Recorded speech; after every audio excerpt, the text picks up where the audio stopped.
Today's Bible reading will be 2 Samuel 13 and 14 and Luke 21 through 26. 2 Samuel chapter 13. And it came to pass after this that Absalom, the son of David, had a fair sister whose name was Tamar. And Amnon, the son of David, loved her. And Amnon was so vexed that he fell sick for his sister Tamar, for she was a virgin.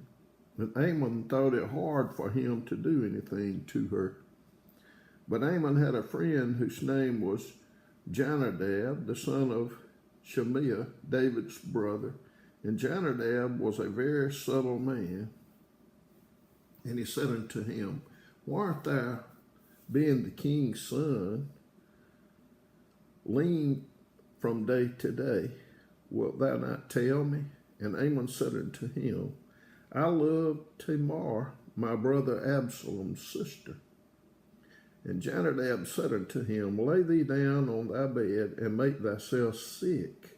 And when thy father cometh to see thee, say unto him, I pray thee, let my sister Tamar come and give me meat, and dress the meat in my sight, that I may see it and eat it at her hand. So Amnon lay down and made himself sick. And when the king was come to see him, Amnon said unto the king, I pray thee, let Tamar my sister come and make me a couple of cakes in my sight, that I may eat at her hand. Then David sent home to Tamar, saying, Go now to thy brother Amnon's house, and dress him meat. So Tamar went to her brother Amnon's house, and he was laid down, and she took flour and kneaded it, and made cakes in his sight, and did bake the cakes. And she took a pan and poured them out before him, but he refused to eat. And Amnon said, Have out all men from me. And they went out, every man from him. And Amnon said unto Tamar, Bring the meat into the chamber, that I may eat of thy hand.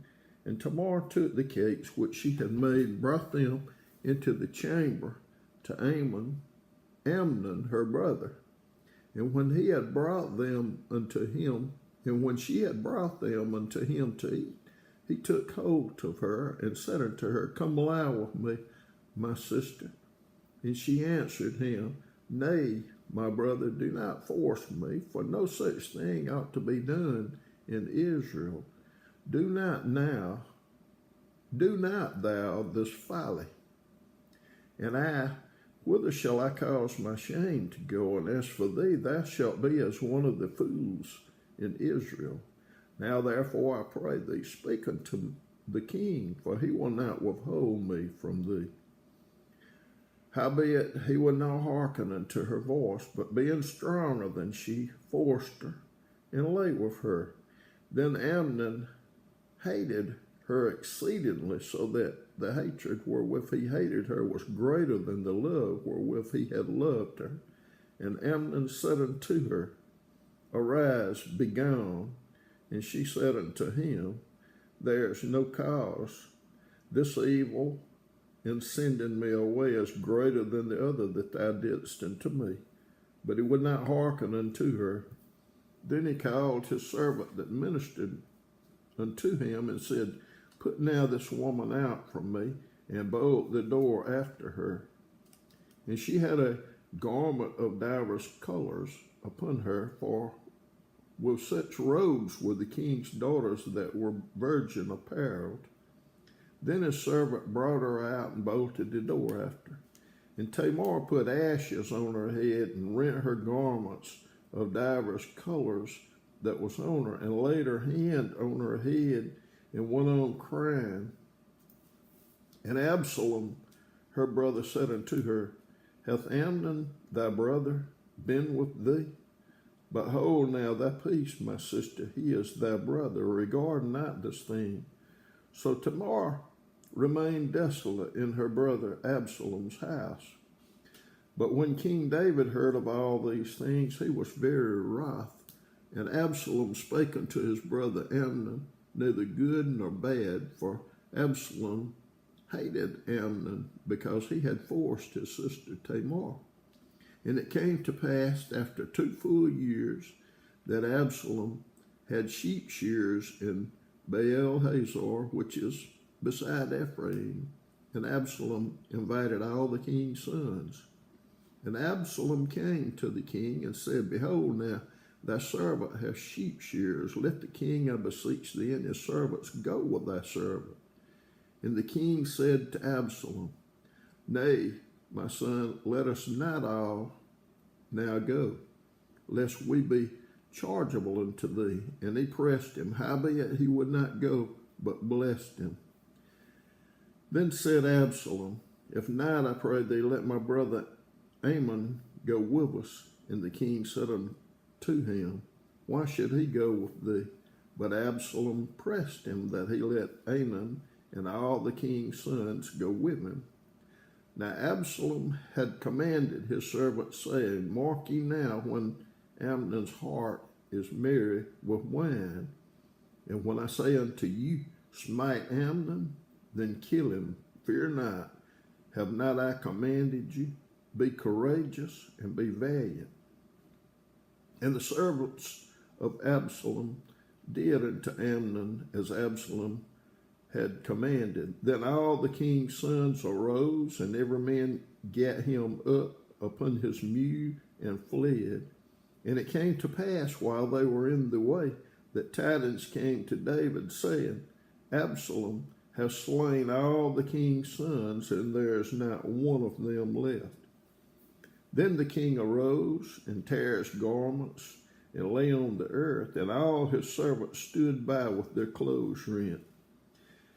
And Jonadab the son of Shemiah, David's brother, answered and said, Let not my lord suppose that they have slain all the young men of the king's sons, for Amnon only is dead, for by the appointment of Absalom this hath been determined from the day that he forced his sister Tamar.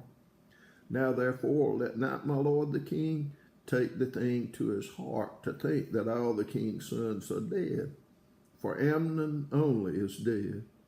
But Absalom fled, and the young man that kept the watch lifted up his eyes and looked, and behold, there came much people by the way of the hill side behind him. And Jonadab said unto the king, Behold, the king's sons come, as thy servant said so it is. And it came to pass, as soon as he had made an end of speaking, that behold, the king's sons came, and lifted up their voice and wept. And the king also and all his servants wept very sore. But Absalom fled and went to Talmai, the son of Amad, king of Geshur, and David mourned for his son every day. So Absalom fled and went to Geshur, and was there 3 years. And the soul of King David longed to go forth unto Absalom, for he was comforted concerning Amnon, seeing he was dead. 2 Samuel chapter 14. And Joab the son of Zeruiah perceived that the king's heart was toward Absalom. And Joab sent to Tekoa, and fetched thence a wise woman, and said unto her, I pray thee, feign thyself to be a mourner, and put on now mourning apparel, and anoint not thyself with oil, but be as a woman that had a long time mourned for the dead. And come to the king, and speak on this matter unto him. So Joab put the words in her mouth. And when the woman of Tekoa spake to the king, she fell on her face to the ground, and did obeisance, and said, Help, O king. And the king said unto her, What aileth thee? And she answered, I am indeed a widow woman, and mine husband is dead. And thy handmaid had 2 sons, and they 2 strode together in the field, and there was none to part them, but the one smote the other and slew him. And behold, the whole family is risen against thine handmaid, and they said, Deliver him that smote his brother, that we may kill him for the life of his brother whom he slew. And we will destroy the heir also. And so they shall quench my coal which is left, and shall not leave to my husband neither name nor remainder upon the earth. And the king said unto the woman, Go to thine house, and I will give charge concerning thee. And the woman of Tekoa said unto the king, My lord, O king, the iniquity be on me and on my father's house, and the king and his throne be guiltless. And the king said, Whosoever saith aught unto thee, bring him to me, and he shall not touch thee any more. Then said she, I pray thee, let the king remember the Lord thy God, that thou wouldest not suffer the revengers of blood to destroy any more, lest they destroy my son. And he said, As the Lord liveth, there shall not one hair of thy son fall to the earth. Then the woman said, Let thine handmaid, I pray thee, speak one word unto my lord the king. And he said, Say on. And the woman said, Wherefore then hast thou thought such a thing against the people of God? For the king doth speak this thing as one which is faulty, in that the king doth not fetch home again his banished. For we must needs die, or as water split on the ground, which cannot be gathered up again, neither doth God respect any person, yet doth he devise means that his banished be not expelled from him. Now therefore that I am come to speak of this thing unto my lord the king, it is because the people have made me afraid. And thy handmaid said, I will now speak unto the king. It may be that the king will perform the request of his handmaid. For the king will hear to deliver his handmaid out of the hand of the man that would destroy me and my son together out of the inheritance of God. Then thine handmaid said, The word of my lord the king shall now be comfortable, for as an angel of God, so is my lord the king to discern good and bad. Therefore the Lord thy God will be with thee. Then the king answered and said unto the woman, Hide not from me, I pray thee, the thing that I shall ask. And the woman said, Let my lord the king now speak. And the king said, Is not the hand of Joab with thee in all this? And the woman answered and said, As thy soul liveth, my lord the king, none can turn to the right hand or to the left from aught that my lord the king hath spoken. For thy servant Joab, he bade me, and he put all these words in the mouth of thine handmaid. To fetch about this form of speech hath thy servant Joab done this thing, and my Lord is wise according to the wisdom of the angel of God to know all things that are in the earth. And the king said unto Joab, Behold, now I have done this thing. Go therefore, bring the young man Absalom again. And Joab fell to the ground on his face and bowed himself and thanked the king. And Joab said, Today thy servant knoweth that I have found grace in thy sight, my lord, O king, in that the king hath fulfilled the request of his servant. So Joab arose and went to Geshur and brought Absalom to Jerusalem. And the king said, Let him turn to his own house, and let him not see my face.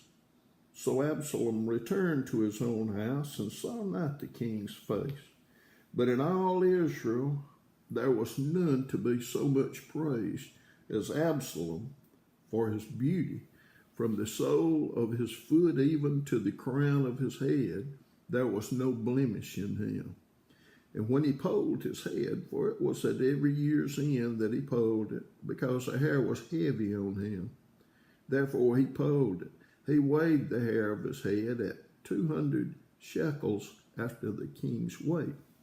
And to Absalom there were born 3 sons and 1 daughter, whose name was Tamar. She was a woman of a fair countenance.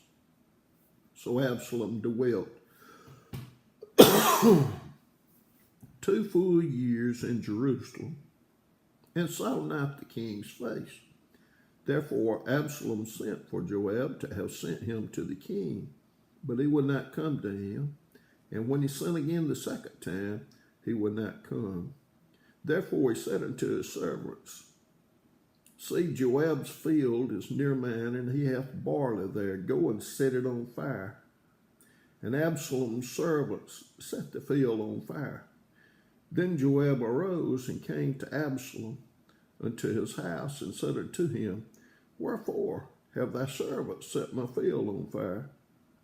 And Absalom answered Joab, Behold, I sent unto thee, saying, Come hither, that I may send thee to the king to say, Wherefore am I come from Geshur? It had been good for me to have been there still. Now therefore let me see the king's face. And if there be any iniquity in me, let him kill me. So Joab came to the king and told him, and when he had called for Absalom, he came to the king and bowed himself on his face to the ground before the king, and the king kissed Absalom. Luke chapter 21 through 26. And it came to pass that on one of those days, as he taught the people in the temple and preached the gospel, the chief priest and the scribes came upon him with the elders, and spake unto him, saying, Tell us, by what authority dost thou these things?